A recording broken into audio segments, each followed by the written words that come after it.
মহিমা জান্নাত বোন, আপনি লিখেছেন জাতীয় সঙ্গীত নিয়ে নানাজন নানান মত দিচ্ছে, এটা নিয়ে কিছু বলবেন?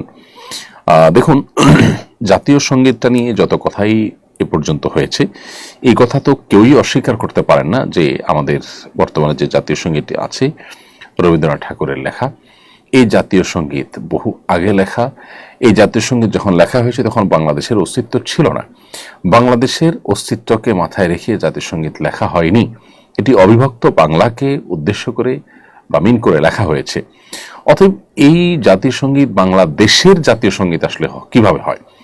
এর বাইরে এখানে দেশকে যে মা বলে সম্বোধন করা হয়েছে, এটা হিন্দুদের যে পূজনীয় দেবতাকে তারা মা বলে সম্বোধন করে, সেখান থেকে এসেছে। রবীন্দ্রনাথ নিজে তার বিশ্বাসের জায়গা থেকে সেটি লিখেছেন। আর সংখ্যাগরিষ্ঠ মুসলমানদের দেশে আসলে এই ধরনের কোনো গীত, এ ধরনের কোনো গান, সেটা জাতীয় সঙ্গীত হওয়া একেবারেই অনুচিত কাজ। সন্দেহাতীতভাবে আমি মনে করি যে এটা পরিবর্তন হওয়া উচিত। এটা পরিবর্তনের কথা বললে যারা গেলে রব তোলেন তাদের কাছে আমাদের বিনীত প্রশ্ন যে এটা কি কোরআন বা হাদিস? এটা কি কোনো ধর্মগ্রন্থ যেটার পরিবর্তন করা যাবে না? একটা রাষ্ট্রের সবকিছু যদি পরিবর্তন করা যায়, এটা কেন পরিবর্তন করা যাবে না? পৃথিবীর বহু দেশে জাতিসংগীত পরিবর্তন করা হয়েছে, এরকম বহু নজির রয়েছে।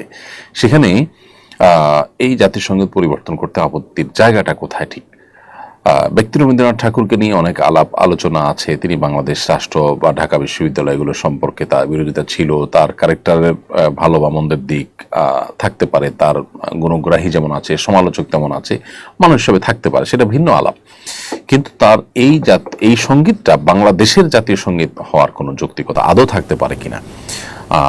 বাংলাদেশ রাষ্ট্র গঠন হওয়ার পর এই দেশকে ঘিরে বহু দেশাত্মবোধক গান লেখা হয়েছে, বহু গীত লেখা হয়েছে। সেগুলোর মধ্যে কোনো একটাকে জাতীয় সঙ্গীত হিসাবে নির্ধারণ করা বা নতুন করে লেখা, সেটা কোনো অসম্ভব বা কঠিন কোনো বিষয় নয়। বিধায় এই বিষয়টা আমি মনে করি যে ইতিবাচকভাবে দেখা দরকার।